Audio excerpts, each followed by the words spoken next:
River Horror Podcast. What's going on, everybody? I am your host, Joseph Kresge. This is episode number 41. I am joined again by Eddie Cayazzo. Hi, Ed. How are you? Hi, Joe. And Dave Sullivan's back with us because we're going to be talking more Saw. Hi, Dave. More Saw. Yeah, we're getting hype for Spiral coming out May 14th. At least I am. But, neither of you have seen a trailer for this yet? Nah. Okay. So that's probably where we'll get started. Right before we get started, you can remember to check out our partner and sponsor. I guess we can call them a sponsor at this point. KeystoneRetro.com. You use code Red River for 10% off your purchase for some retro stuff. Very cool. Ed, visit KeystoneRetro.com. Use the code Red River, 10% off. Wonderful thing. All right, boys. So the last episode we talked about the story as a whole. This time, here we are, episode number 41. Let's have some fun. We'll get hyped for the new movie and talk about some of our favorite machines. Yeah. All absolutely. Right. So let's get started with checking out the trailer for Spiral. So Chris Rock, Sam Jackson, Spiral.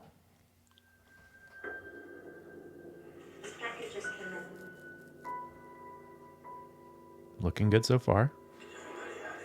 Chris Rock. Little package. Little team. A flash drive. Detective Bates, do you know where your officers are? Bring back the pig.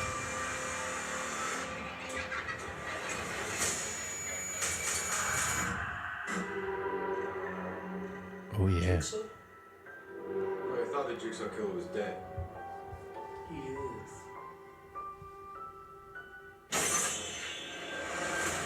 I know. They're hours, not days. How can I catch this guy? If there's nobody on the force, I can trust. You can't do this alone. Whoever did this has another motive. Philly! Something personal. When was the last time you saw your father? Samuel L. Jackson is playing Chris Rock's father in this movie. Is that supposed to be Danny Glover? That would have been a good tie-in. I don't think so. Jigsaw copycat. It's gonna go sideways fast. Oh, dude. All available units, officer down. That was just a diversion to get us out of the precinct. I need everyone on this case. It could be anywhere. It could be anyone. We're gonna tear this city apart.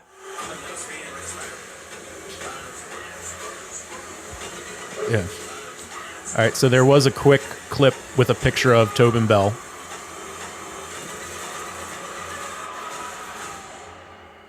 Oh, man. And a different, Detective Bates, when was the last time you saw your father? Sam Jackson so I'm in a gonna- device. I'm going to go ahead and say that's going to be the best Saw movie. Right? Doesn't that look amazing? That looks really serious. It looks like Jordan Peele got his hands on it. Could you imagine? I want that to happen next. it's comedian Chris Rock. Yeah. He came out of his shell. He was in Produced it. and he's starring in it. And if you watch Fargo on FX or FXX, he did a role in that where he, played a serious character and did a really good job. So it's, going to be interesting Yeah. to see him in this kind of role. Yeah, he's allowed to grow up. Yeah, It's fine. You got Samuel L. Jackson in there, and you got the one dude from The Handmaid's Tale in there. I mean, I like. So instead of, was it Billy the Doll, you got like this pig marionette Oh, kind yeah. of thing. So pretty. And they changed the voice, which I think is interesting. It sounds like something somebody would actually do. I love It's like that. a weepy face killer. Yeah. So does that not get the juices flowing? Oh yeah. Juices are flowing, baby. Yeah. So That's cool. The first teaser trailer that I saw before that's the first time I saw the official trailer. Didn't have any showing of any kind of devices and stuff like that. So it's like you knew they were going to be there, but it's like that one. It looks like Samuel L. Jackson's like suspended. Yeah. By wires. Well, a thing that really caught me with that is like it really feels like Seven. I like the focus on the precinct. they definitely did a good job conveying that there's going to be a lot of panic situations. Chris Rock obviously seems like our protagonist, I would say, in this one. Yeah. So yeah, I think it looks awesome. I can't wait to see what they do with it. Yeah, very exciting, right? And then also having Philadelphia being a part of it's pretty, always get excited for like the hometown whenever it's involved in anything. I think that's even why I like the M. Night Shyamalan movie. Was it Devil? Oh yeah, just because it was Devil was good though. I've seen that a bunch of times too, which is kind of like it might be a theme in movies that I like because that's kind of similar too with the like why are they all there? And they were all sinners. Yeah. Yeah. So I mean, hey, they're killed the officer's son of Bethlehem Pike. yeah. Had too many beers. Wonder he was probably coming home from the Gravel Pike Inn. Threw the body in the water. Let's see if they say water in it. Hopefully they do. We'll find out. It'll drive Dave's significant other crazy. They'll say water. It'll drive my fan meter up. So that being said, looking at the getting a glimpse at to what some of the devices are, some of the little changes. Let's talk about the original series, the actual devices that you get into. But real quick before we do all that, I wanted to read you. I talked to another friend of ours who is or was a big fan of the Saw series, and I asked him. Another one of us. Yeah, I asked him. So I was like, hey, what would your ranking from best to worst be of the Saw movies? So I could have done this in the last one, but it's like I feel that this is a good way to start because I think the machines and the kills are a big part of why you might say that one's better than that because it had a better machine, a better kill. Yeah, would you agree with that? Not with me personally. No, Eddie. No, I think they're all with pretty me. Even. I thought so. If you're taking that view on it, you're taking that view on the series. I was kind of hoping more for Dave's perspective as far as what happens in the actual story. Sure. As opposed to it's just like, okay, let's get bigger and badder every single time. Yeah. So I wasn't as interested in much in the contraption. That's one of the things that started to turn me off. I think what draws me in or how I'm ranking them are which of the story arcs did I find most compelling? And not necessarily, I feel like in each movie there's two things that are going on. There is the investigation side of it, which is the story that runs through the entire thing. And there is also story B, which is the game being played. Yeah. Right. And I think as a whole, and, of course, the devices and the kills are part of those games. But I think what draws me in is the main character that is running through the maze. That's what I think of when I think of which ones are my favorites, like which protagonists of each game, keeps me coming back to hear about their story. Yeah. So not to railroad what you said, like I think that there is a group of people that love the Saw films because they wanted to see, what are they going to have in the next one? What are they going to do next? Right, but for the kills? Yeah, and I think what keeps me coming back isn't that like once you see those kills. I'm not going to go back and watch. Honestly, I've probably seen them all over 10 times comfortably. And I'm going back for the story. I'm not going back for the same. That was cool. Like, I know it's coming. Right. I know what they all do, Yeah. But let me give you, I'll give you the breakdown. And it kind of goes with our last episode a little bit with like how he ended up with ranking it. Who is this, by the way? So this is Eddie's college buddy. His name is Wally Donovan. Oh, good. That's a good call. I've heard the name. Yeah. So like two things that he knows a lot lot is, the Friday the 13th franchise. He's a big fan of, and the Saw franchise was like a thing that he was really into. Him. He kind of kept me like when I was checked out. He's just like, I'm going to be watching, Saw 6. I'm going to be watching Jigsaw. I'm like, all right. That's ultimately why I saw them was because of Wally. So. Gotcha. So, got to give him the credit for that. Yeah. I just reached out to him because I was just curious. I'm like, where he was in it, and a little more data. Yeah, and pretty. So I'll just read his full response because it is a big question. So he's like, big question. The easy version would be to go down in order, although the most recent one, Jigsaw, probably belongs in the middle, probably between 4 and 5 because it brought back a little fun to the mix. 5 was the biggest downturn. The twists of the first 4 are worthwhile, especially considering the fact that Jigsaw dies in part 3. I honestly couldn't tell the rest apart if I were to look at individual scenes. Hoffman really didn't do it for me as a main bad guy, and the rest of the twists after part 4 were really forced. I always try to like the movies I watch, but some are hard to defend, which, yeah, fair.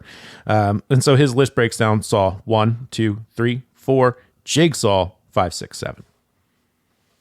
Okay, so he throws Jigsaw in the middle. In the middle. And then here's the interesting for me is that, like, so coming off of that, this is why I want to do that, like, where he, like, bounced 5.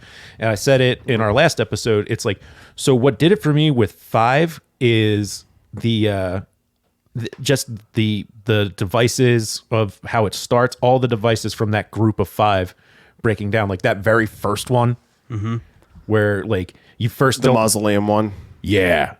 Where it's just like, what the hell? Like, someone's got to go run and grab the key. And it's like they're all on that pulley system. Right. And you find out at the end, like, that's it. The way that those kills and devices all tie together. That was 5. 4. The mausoleum was 4. Yeah, I'm just. 5 was the opens. 5 was the one that opened up with the pendulum blade. Yeah. Okay, so is that 4 where they're all on the tether? It ends. No, it ends with. Let me just because that's important how they start. So Saw. I would think that would actually be Saw. Yeah, 4 is the one that Riggs is the main subject, and that reveals Hoffman as having something to do with it. Doesn't say to what extent.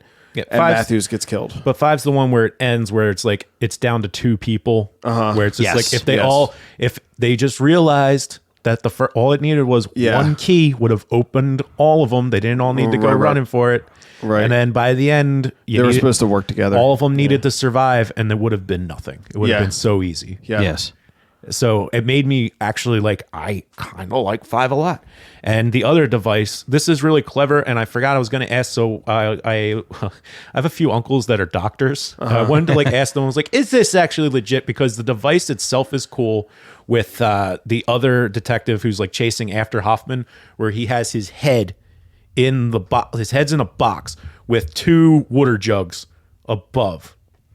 I forget how he's supposed to get, or he's not even supposed to get out of it. And then, like, the box fills up with water, so it's like he's going to drown. Oh, the throat. And he gives himself a tracheotomy. Strom does it. Yeah, and he thought he died. Badass. Yeah. I saved that little girl. Yeah. Yeah. Who was Jeff's daughter from 3. Yeah. Yes. So, I mean, I think the first time I saw it, I'm like, that's dumb. Second time, I'm like, that's kind of badass. It's a tracheotomy. Yeah, it just goes like, has that intensity. Like, the device itself. They do it with the lung all the time, too. Yeah. It just goes. Wow. To make that decision. Yeah. The will. That's a man. Yeah, exactly. Yeah. So, like, that device, I was just like, damn.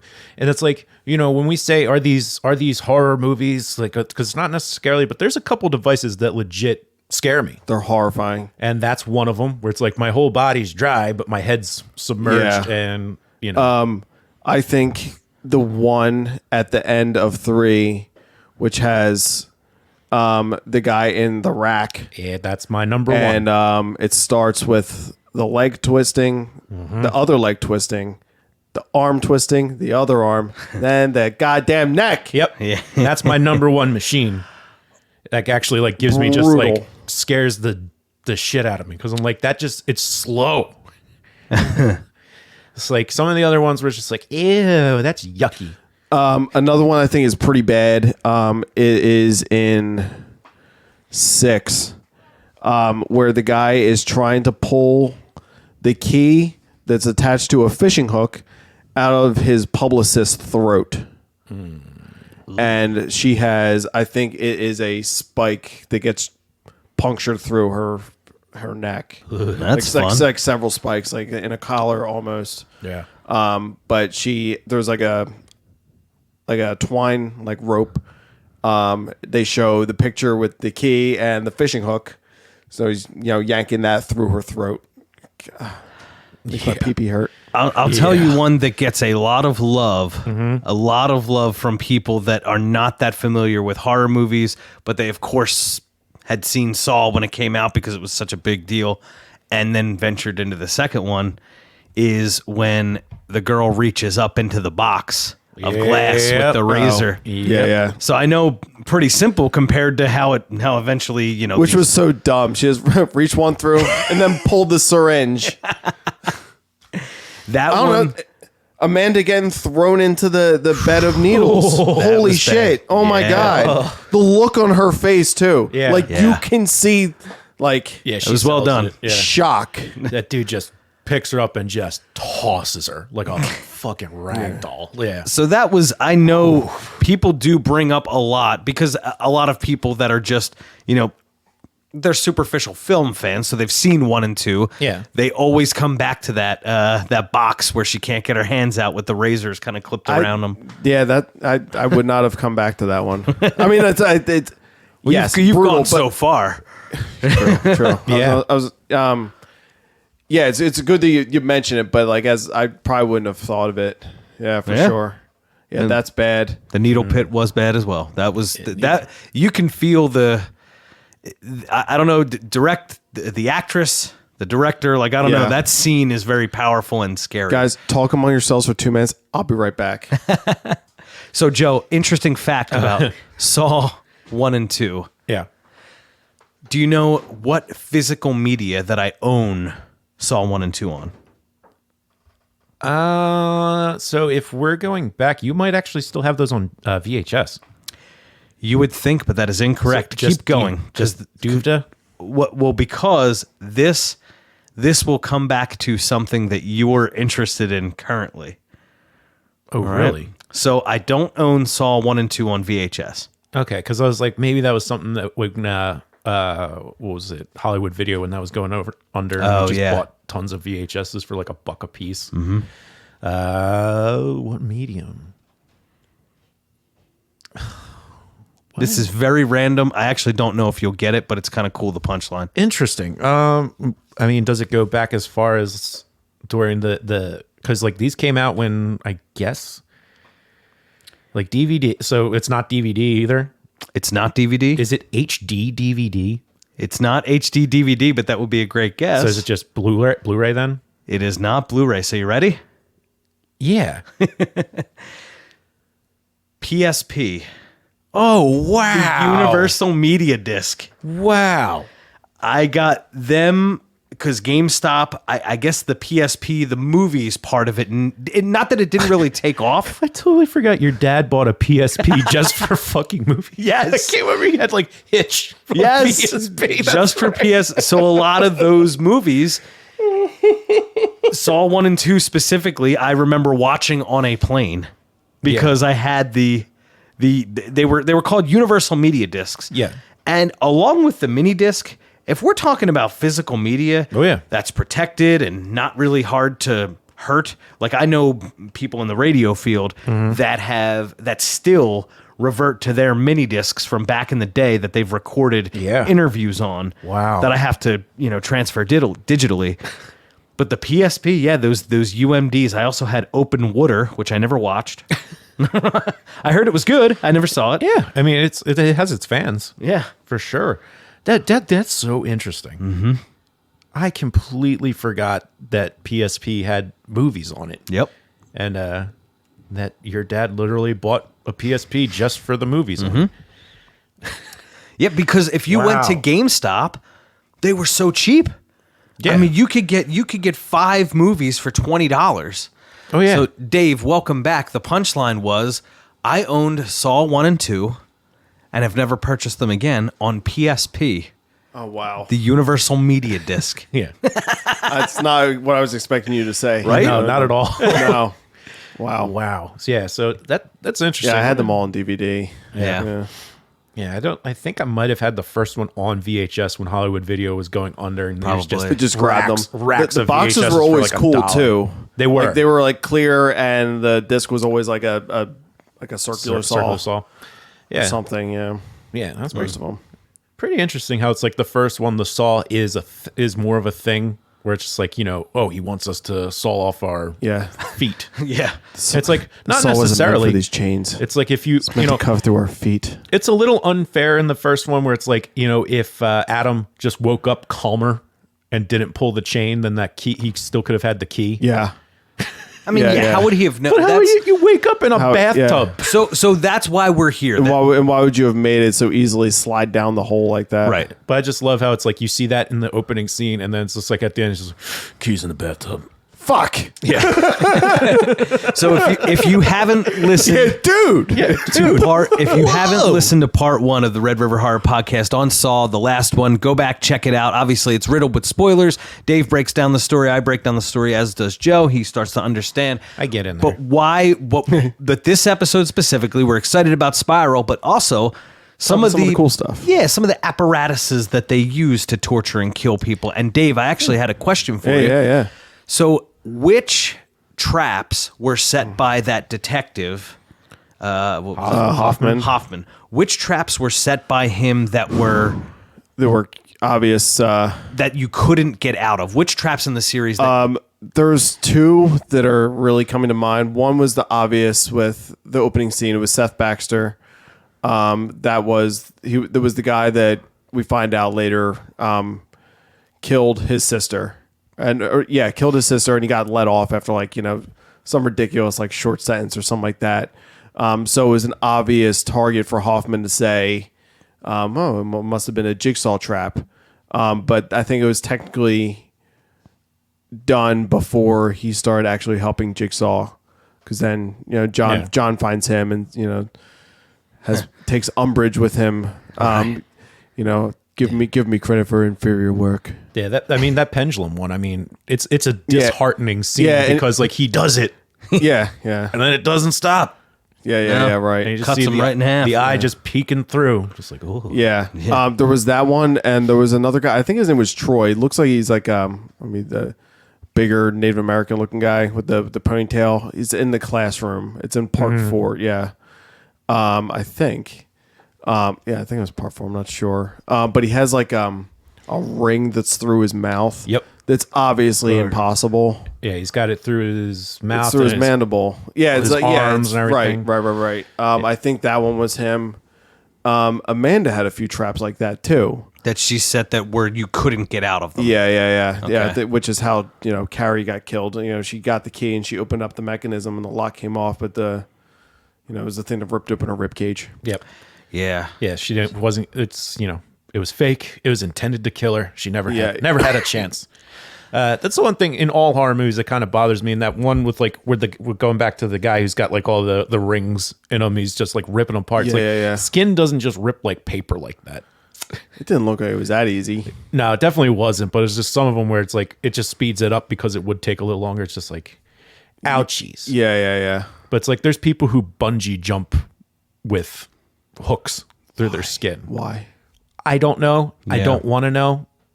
It's one of those things where I've seen clips of people who are into that suspension stuff. Why? Why are people into that too? Not for me. It's not for me. I Seriously. can't even look at it. Yeah, you're tough. Okay. Seeing the real thing compared sexy. to in a movie, I mean, I can't. I just can't. It's just. But yeah, I can't think of too many ones that were specific. I'd have to rewatch that more intently, the 4, 5, 6, the furnace 5, 6, where the guy jumps in there Yeah. and they can't get him out. I think furnace. that's is that 2 or 5? Oh, it's Actually, 2. I think it's 2, he yeah. crawled 2. the thing in the basement. Yeah. Oh yeah, and I love the little picture of the devil. Yep. That's yeah. Exit here. Yeah. And it's that's one of those ones where it's the screams kind of the screams of the actor kind of really enhance the terror that goes behind. Because that would totally. What was the name of that character? Totally Ari suck. or something like that. Yeah. Some really insignificant guy, but it turns out he was the one. I think he poisoned them. I think, or I think he helped in the process to collect everybody. But I think that was his only involvement in it. I think he was just a pawn. Yeah. So then you have the 2 we talked about, the swinging pendulum. The guy does set himself free, doesn't, gets cut in half. The other one was the key. What did you say that was through? Oh, He had chains and there with were rings. There were rings. He had one going through his jaw, and then all around his arms, legs, sides. And then the other one, which with Amanda, I just want to recap that. Which one was that? It was Carrie. She was one of the detectives. The key and Yeah, acid. it was and it was sort of it looked like she was on a crucifix, sort of. Right, and it ripped her. Yeah. So then, which traps that Jigsaw sets do you think? And both of you can answer this. Which traps there's no way anybody could get out of, even though they're technically fair and they could save their life. If you were to write it down on paper, it's like, oh, okay, I can see the way out of this. I heard, I don't want to jack from another podcast, but I thought this was kind of interesting that they're not all equal in their fairness. We can talk about a few examples from the first Saw movie. Amanda's test, while difficult, all she had to do was cut through a guy's stomach and find the key. In the same movie, you have another guy who I think he was not a voyeur. I think it was it was a quick recap why he was in there. It was he was committing some sort of fraud by walking around with like a cane or something like that, and then it shows pictures of like private pictures of him just on the beach or on a bike or something like that. So he's not handicapped, so he's a fraud. And what he has to do, he has like an Iron Maiden on his head. He has to walk around in a room that is covered in shattered glass without shoes, covered in a flammable gel, holding a tea light candle, and find the code to the lock on his face that is on the wall that you can only see with the candle held up from it. And it's just numbers on every inch of the wall. You're going to do that in 30 seconds? Yeah. Well, I think it's just not possible. But he actually doesn't have. He gets the thing off his head. No, he doesn't. He sets himself on fire. Yeah, he that's right. It ends with like he puts like the candle down and just lights up. Yeah. There's that one. That's not the. But that's not the Iron Maiden. The Iron Maiden had one was the key is in his eye. In his eye. Yeah. Or like the guy in the razor wire. You wanted to kill yourself, so all you have to do, it's like the ironic part is all you have to do if you truly want to die is sit still. But if you truly want to live, you have to shed blood again. But it's like you have to find a path through the razor wire. Like, yeah, there's nothing. He's a big man. Yeah, and how are you going to crawl through that? He's suspended, and you can't see the path. Assuming, and it just tightens up on him the more he moves too. Yeah. So yeah, that was one of the ones I was going to bring up. There's no way out. What was your original question? Oh, this seemed unfair. Yeah, that just seemed like So there were ones that obviously, as the series unfolds, where we understand why the guy couldn't get out of the pendulum. Like that some of these traps are just being set to kill people.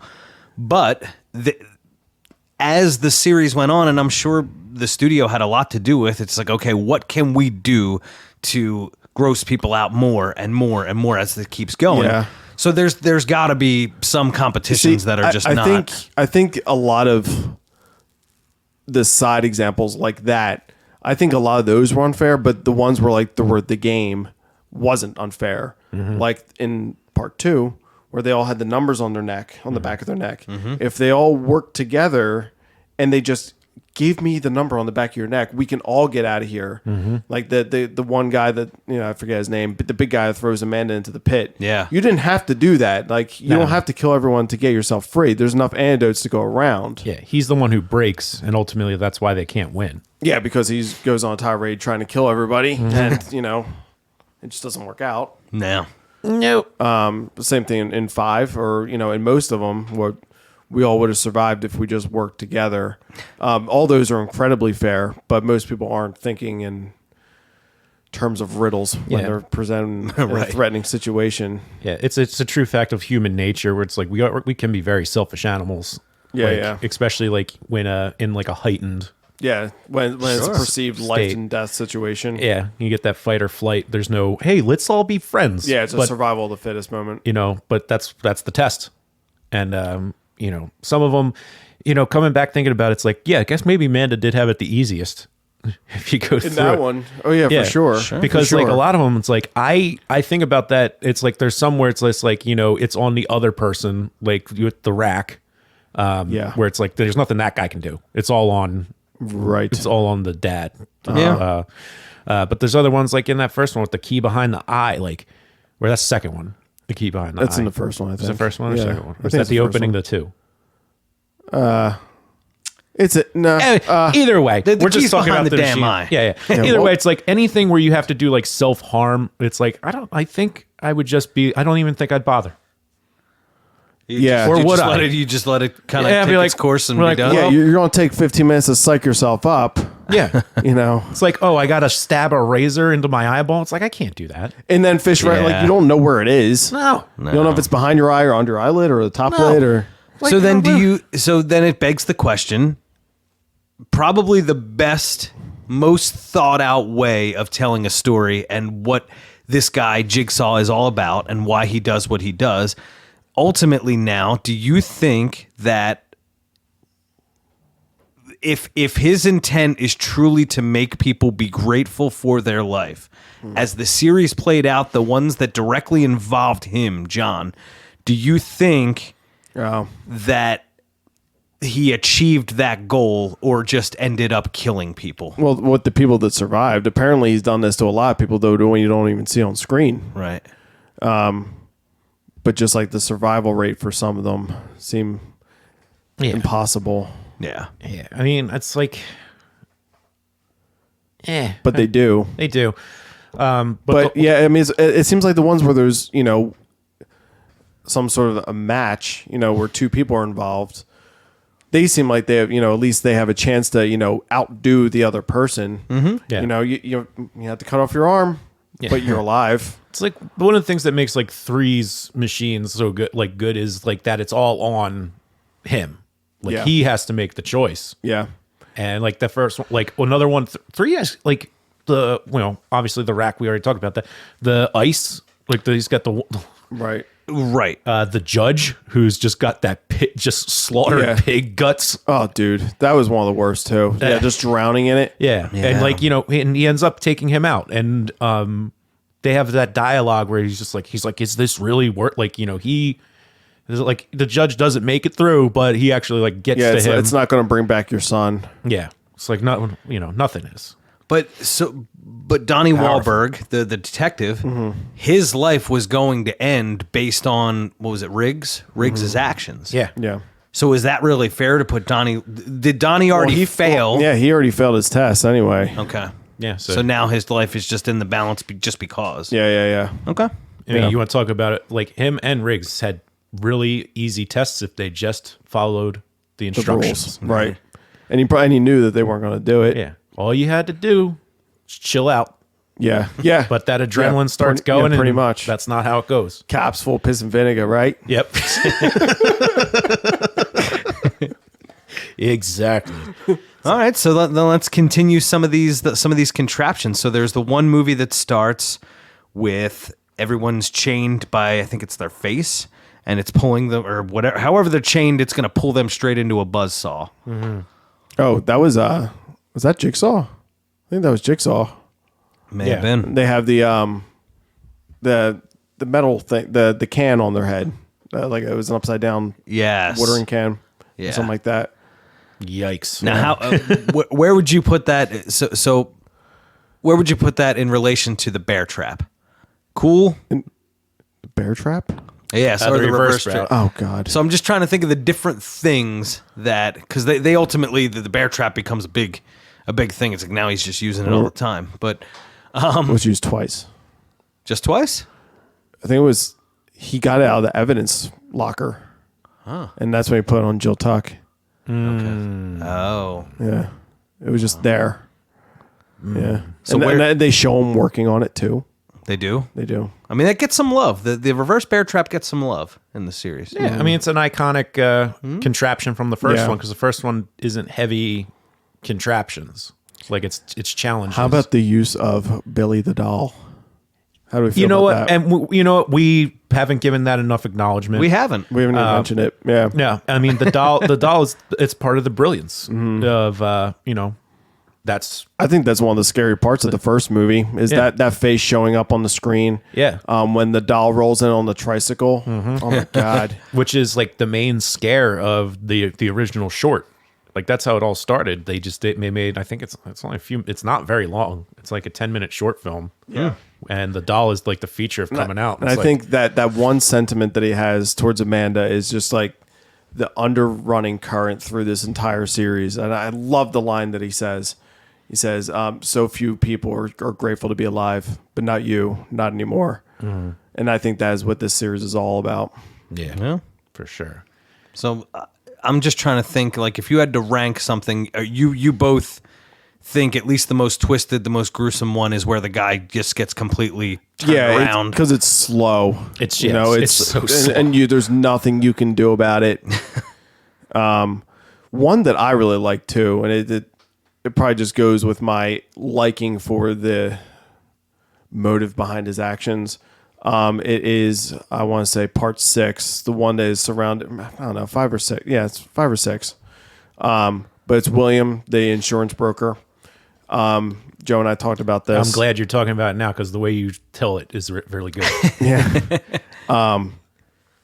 But he walks into a room. It looks like it's an old picture of reptile exhibit in a zoo. So there's glass. Okay. There's 2 handles. He has to. I think the instructions just says pick these up, and it's pointing to 2 handles. He grabs them. The lights come on. Billy drops down from the ceiling in a noose, and is talking to him. In between, there's 2 subjects on these little diving board type things, maybe like a foot long, but they're chained with their hands behind their back, and they're gagged. They can't say anything, and they're held by like a noose. And this guy, a big problem with his insurance is that he gets to decide who gets coverage and who doesn't. The woman on the left, it's a secretary. She's in her 60s. She has diabetes, a heart condition, and it's, by your summation, this person does not deserve coverage because her liability for serving out her term is less than single guy on your right, doesn't have any living family members, perfectly good health, non-smoker. You should give him coverage. According to your formula, he's going to pay more premiums over the span of time. Right. But he's alone. He doesn't have anybody. And it shows pictures of her with her family, her husband, her grandchildren. There's going to be people that miss her, but you think she should die. Make your choice. I got goosebumps just on that. Yeah, make your choice. Well, spoiler. And who does he choose? he lets the woman live. Wow. So he's learning. Huh. Right. So did that guy deserve to die? And no, but he had to make a choice. Right. And it's to say that there is more to your life than just what your health portfolio looks like. It's you, from your roundedness as a person. And he even screams just out into the universe. I don't make my decisions this way. Like, you're not making them, live or die. But he's looking now you're making that choice. Yeah. Be honest with yourself. He's making those choices out of numbers. Nothing like Sure. taking, Who's going to pay? Not acknowledging who's the going humanity to of who's it. going to pay more premiums over time. Yep. Wow. Who's going to do it, and who's also not going to cost them anything. Do you remember what the guy's demise? So once the diving board goes out, he just hangs to death, or He hangs. Oh. Yeah. He thought hangs maybe- and like swings and maybe a needle pit or something? Oh, no, it's It's just straight hanging. yeah, it's but it looks like it's like barbed wire or something like that. Like not like razor wire, but it's like barbed wire. So Yeah. you're not. it's not fun. That's not a great way to go. Brutal. That's one of my favorite ones too. I forget. Like I think of these movies a lot of times as a single amalgamation. So I forget like which one is which. Yeah, no, that's perfectly fine. But I think- story wise, that's probably the one I watched the most. The one with the insurance guy with William. And that's 6, we said? I'm not sure. Real quick. Either way, I mean, the point of these podcasts is to show that there's a lot more to the Saw series. When movies were being released, one after another, and then you saw that, and then you saw what James Wan went on to do. That's 6. The one with the insurance guy. Yeah. I mean, is James Wan one of the best in the horror genre? Modern, I would say hands down. In the Him in the 21st century. Him and Yeah. Lee Wanell have made films since Saw. Because guess what we're teaser. I haven't even talked to you about this yet, but guess what's going to be a new topic film franchise that we're going to be talking about again soon? Uh-oh. What? What, Insidious? I wish. I love Conjuring. Insidious. Conjuring. dude. Yeah. I'll take the first movie. Fuck all the other ones, man. Well, if you want to get in on that, I agree with you. But this new one actually looks better. Is it a Conjuring movie or is it like a? It's another Conjuring. Oh, so it's not Annabelle goes to L.A. or something. No. But No, it's a Conjuring, and it's based off of, they're all based off of real events, but this one is based off of a case, whereas the first ever someone was acquitted, like found not guilty due to demonic possession. As the actual case. Well, if it's anything like Exorcism of Emily Rose, I'm on board. It's another movie I love. Another good movie. I've seen That's that why one we'll a billion have times. Yeah, so Well, let's The Conjuring. Yes, it is. It deserves more scrutiny, but they always say that the Conjuring films themselves will be the best ones. So all these other these tentacles that they've kind of branched off into, they're just cash grabs by Warner Brothers. The Conjuring films are always it did well, so make another. But he's just cashing in on it. And he's done some other cool, like Dead Silence. Well, that was his first one after Saw. That was a follow up. I only saw it the one time after. It's fine. It's solid. I like Dead Silence. Where were we on before we started talking about The Conjuring? But we're talking about the like I was saying, another franchise was like, James Wan just making these like great franchises. But did you guys both see, I actually know you did, The Invisible Man from Lee Wan-el? I didn't. I need to. I didn't. I enjoyed it. I think you didn't. Correct. Okay. Yeah. So there you go. Yeah, it's streaming on several platforms, so I can find somewhere. Maybe I'll give it another chance. But, maybe I deserve to give it another chance. I'm actually pretty picky. I don't watch a lot of horror movies. I mean, I will, but it takes a while. Like, I don't want to waste my hour slots on something that I think is going to be dumb. Even like, I mean, it was different when we were in our 20s and we were, could just watch movies till 3 o'clock in the morning. Like, my time's kind of a premium. Yeah. Yeah, now it is. Yeah. Yeah. So if I'm going to watch a movie, I kind of want to use that 2 hours to not watch a really obscure C movie on Shudder. I want it to be something that I know is probably going to be good. Absolutely. Yeah. I'm the same in that respect, and I know that it's a bit of a handicap when you do talk horror, because there are some horror fans that are into every minute of every level, from the major studios all the way down to the stuff that's just Trauma on YouTube. Yeah. And I am not. And I feel bad because I know how hard it is to make a good film. Like, I know that struggle of trying to create something that you've poured your heart and soul into, time, a lot of money, and then nobody sees it. That's why I try not to dog movies, because, like, I don't know, man. Could you do better? Like, you do it then. It's like, I'm trying. At least it got released. And even if it is straight to DVD, like, did you make something that was sold in Best Buy? No. Yeah. Right. Across the country? Hey. Hey, yeah. But the other side of it is time is a premium. Yeah, exactly. the hard But I mean, part- I'm just part of saying growing in terms of, like, just dogging people's work. Yeah. If it's stupid, like, I mean, obviously, Lloyd Kaufman might not think all of his movies are great. I mean, well, he does, but he loves them. He loves them. He's Yeah. this is a big example. I mean, no, it's true. But with coming back to Saw again, it's the same type of thing. A lot of people dog it.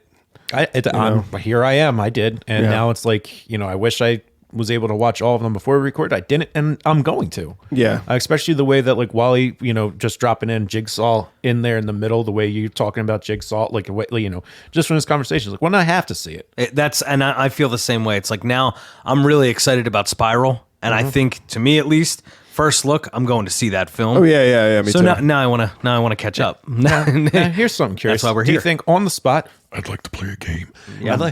could you come up with a machine of your own? Or like a challenge of your own, just off the top of your head? Like, I imagine that's probably like the hardest part when you're writing these things, like writing, like, the script basically writes itself, but the actual, like, devices. For some reason, one that I've always come back to, but I always picture something within a Rubik's Cube. Ooh. Something about somebody that cannot handle patience. Mm-hmm. Some sort of element to it that allows you to not be able to put it down. Mm-hmm. I I haven't really thought about ways to torture people, but I think No, it's not something that goes on my mind, but More just what like- I think is when I come in contact with certain people that I really think, instead of like I don't have, I'm not a very confrontational person, but there's definitely some people that drift in and out of your life that are just users, and I don't mean users in terms of like substances, but they use you, or people that are pathological liars. Yeah. People that let others take the fall for them. Yeah. That's more what I think about. Yeah. Those people that like, they only hit Yeah, you up when they need something. Yeah, they don't talk to you otherwise. They need a judgment excised on them. Yeah. Yeah. I mean, that's like, something I always thought there'd be like a challenge. I think it'd be like something like food, like, hunger related, where it's like, testing your discipline. Like, there's a sandwich there and it's just like, you have 24 hours, just don't eat it. And then it's like poisoned or whatever. And it's like, you're just going to die. There's a few moments like that in Would You Rather. Yeah. Like the one I think is great. The guy chugs the bottle, the decanter of whiskey for like $100,000 or $50,000. Maybe, I think it might be 50. But then the guy just laughed after that. He's like, imagine 30 years of hard work and discipline, living your life as a sober man, undone by $50,000. That's it. Yep. A little bit of money. Yep. Yeah. I like that. I like the, that test of will. Right. Because I know where my weak, like that's like, where I'm weak. What's that? I don't know if I would be able to like food. So it's like, I don't know if I could just sit there with it right in front of me. Well, it'd probably have to be longer than 24 hours. Probably, Like but yeah. And it's like, I was just That's trying like to the platform. Yeah, I was trying to think of something where it's just like, does it always have to be like as gruesome, or it's like, just the mind game of it all? Yeah. Yeah. I mean, there's no way if you put real people in those situations, there's no way that I would be able to. Of course, I'm going to wake up in a bathtub and be like, oh, and the key's going to be gone. Right. Like, I mean, right? There's no way I'd be like, I went to bed I in my watched that shithole movie. apartment and woke up in an actual shithole. Right. It's a great line. That's such a good line too. But that's what I'm saying. Like, I'm not going to be like, oh, well, I watched Saw, so let me wake up slowly and then look around first. No, you're going to panic because you're wet and Right. you weren't when you laid down. Yes. That's how like most of them go. It's like, yeah, well, fuck me. Yeah. Yeah. So, Joe, on the spot, I can't really think of anything. Given time, if we do maybe a dueling movie reviews for Spiral, I could probably come up with something by then. Yeah. I mean, I was just throwing it out there. Sure. Another thing that I like to talk about, where it's like, I'd like to dedicate a couple episodes just like, when we start talking about soundtracks. Is there any song other than the actual, I can't remember the actual, there is a title to the Saw theme. It's not just the Saw theme. But either way, there's a great song that is the ending credits to Saw 2. Do you remember what that song is? Forget to remember. Yeah. Little Mudvayne. Oh my gosh. Yeah. Saw 2. All right, here we go. So for some reason, I have Saw 2 open right now. Oh, it's great. Just the dun-dun-dun-dun-dun-dun. Oh, sweet. So track 1, Irresponsible Hate Anthem, the Venus Head Trap Mix by Marilyn Manson. Sound effects and overdramatic, The Used. Bleh. Forget to Remember, Mudvayne, that's track 3. Yep. September, not by Earth, Wind, and Fire, but by Blood Simple, that's track 4. This is Saw 2 soundtrack? This is Saw 2. Blood, parentheses, Empty Promises by Papa Roach, track 5. Rev. Eddie, you could have stopped at Mudvayne. Nobody else heard any of these songs. Yeah, it's not like when we did the Freddy versus Jason soundtrack. Oh, dude. Spine Shake? I listen to that song all the time. So, Joe, you're going to want me to continue. Sun Doesn't Rise is on there. Yes, it is. Yes, it is. Yeah. One more time, I'm going to snap. One more time, I'm going to snap. That's also on there. Why? It's not on any Slipknot album. If you check out that episode, I go into it because Roadrunner Records produced it. It was all B tracks from Roadrunner. No. So it's all like these Roadrunner promotional Joe, stuff. Rev 2220, right? By Pussifier. Oh, yeah. Track 7, Pieces by Seven Dust. 8, Rodent by Skinny Puppy. Don't know who that is. Skinny Pup is they're legends. They're a goth classic. I have no clue.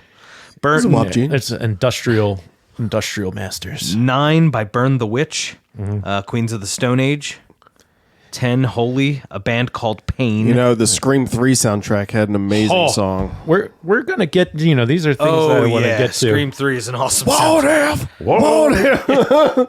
But Is This the End? I thought was a great song by Creed. I don't know. It's the last song last on the track. Scream 3 soundtrack. okay. That's the only place it was available. Jeez. But So yes. here's the thing: most of those songs aren't in the movie. No. Oh, same thing with the Frey versus Jason thing. True. Right? Yeah, beginning to end, I remember that, like, we're so off topic, but it's great. But no one cares. It's fine. Yeah. Well, this is how we're like kind of wrapping things up. It's Yeah, like, yeah, yeah, it's yeah, like yeah. this is Yeah. this is like one of my favorite things about horror movies is like just some of like the random songs that get thrown in there. Yeah, absolutely. Yeah. Yeah, beginning at the end was like rolling during like the beginning credits or when they showed Frey versus Jason or whatever, then before any lyrics could come in and faded out. That was it. Yeah. So if you enjoyed your time, maybe you could come back and discuss new metal and horror movies. Yeah, because that's an I area. absolutely don't like talking about metal and horror movies. There's two things I hate talking about. Yeah. If there's anything we only talk about. If you force some Magic the Gathering questions on me, I won't be mad. So yeah, I'm down. No, but we were talking, but soundtracks have been a big part of, especially if you're breaking down some of these movies that we've spoken about thus far. You can't not mention the soundtracks. But with this Resident franchise Evil. in particular, it's just like 2 and 3s where they kind of go for it, and after that, they just stop bothering with it. I'm sure the there's soundtracks. Yeah. Oh yeah, I'm sure. But then again, maybe times started to change after that because you don't see a lot of like metal soundtracks anymore. Like at that time, it was just part of the entire marketing promo. It's just like movies coming out, soundtrack, hits merchandise. Best Buy. Yeah, just it's like, not really a thing anymore. It's not. Yeah, it's not how it works. Because like even like 3 has a song with "This Calling" by All That Remains. It does. Yeah. It's in the end credits. What? Out of nowhere. In 3. In 3. It's like 5 minutes of like, regular credits. songs. And then I don't know. Wow. I get into these soundtracks. So it's like, that's Yeah. what with the Saw franchise. Love that song. They went in that direction that every other horror movie at the time was doing and then just stopped. All right. But Wow. it makes sense. So then I guess you're looking to wrap up, right, Joe? Yeah, it's about that. All right. Yeah, yeah, so that's then, fine. so then a quick question. Yeah. For Dave, just because you've gone so deep into this series, what was your favorite twist out of the entire Saw series? Oh, that's a great question. Wow. Twist. That's not the first one. Yeah. Yeah, let's. If Yeah, I you're mean, saying that's- everybody breaks apart the first one so much, let's go with that's not John standing up in the first one. So good. That I know. sounds so amazing. What is a good twist?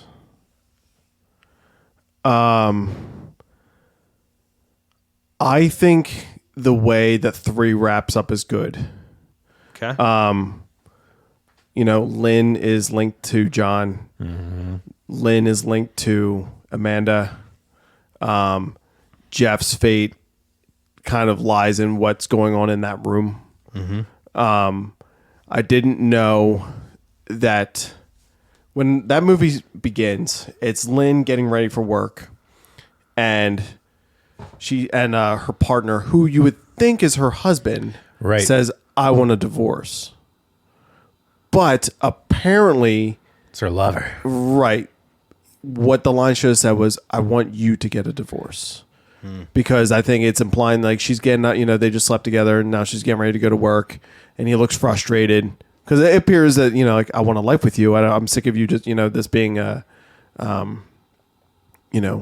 just thing. a side thing. Yeah. But you don't know that the guy that's going through at the time at the beginning of the movie, you don't know the guy that's going through the trial is Lynn, who's helping John out. That's her husband, and Amanda doesn't know that. So if something happens to her, Jeff's going to get upset and probably just kill everybody that's in the room.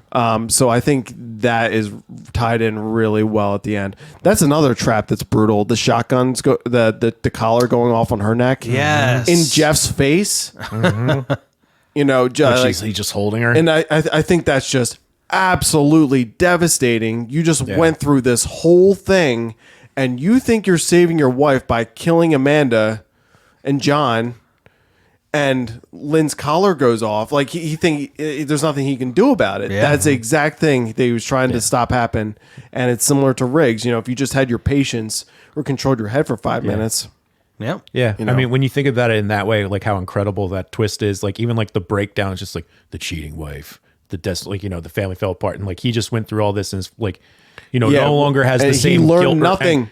Well, it's like he gets like the lesson where it's like he no longer is committed to hunting down this guy. He watched him die, but is like willing to help save his life. It's like he's, you know, accepting the loss of his son and ready to repair his marriage. Runs into his wife who's got a shot. Like it's just like, whoa. Oh yeah, absolutely. And then she dies in his arms because of his doing. I don't think it wasn't. No, it wasn't in his arms. Her head got blown off. Isn't he holding her? No. Or no. He goes over to John, and John was his last test. Right. He had to forgive John. Right. And then he says, I forgive you. And then he slits his throat. That's right. John dies. His heart monitor is tied to that collar. And as the collar is beeping, Lynn is gasping. She's, you know, because she got shot in the stomach. Yeah. And Jigsaw presses play. And that's Jigsaw pretty much saying, you blew it. This is what's going on right now. Yeah. But I thought there was a moment where like she like falls into his, it's when she gets shot in the stomach, she falls into his arms. Yes. And then he splits. Yes. Because that's that, and then he that leans over moment and where shoots it's just Amanda like, he thinks in the that, neck. Yeah. He thinks everything's going to be okay. That's like, yeah. I mean, that's. and All right, so yeah. Saw 3. So Saw 3 would then, the conclusion to Saw 3 would be your favorite twist. Saw 3 is probably my favorite one in general. Wow. In Okay. general, I enjoy that one a lot. I like the series of tests, how they all go back to him and his depression, his rage over the loss of his son.